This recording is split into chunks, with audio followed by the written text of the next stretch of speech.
Renovasi situs sejarah meriam Turki di Aceh. Nah, ini meriamnya tunggu. Nah, ini meriamnya.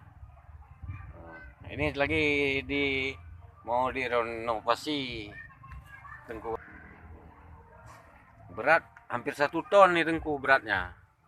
Nah, udah lama kali meriam nih. Masa kejayaan Aceh dengan Turki, masa kekhalifahan Utsmaniyah. Nah,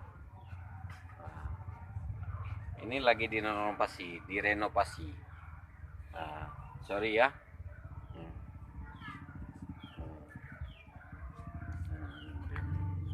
Nah, ini udah ratusan tahun juga nih.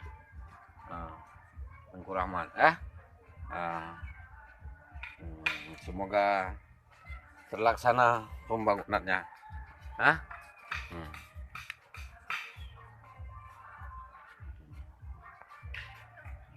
Ini lokasinya.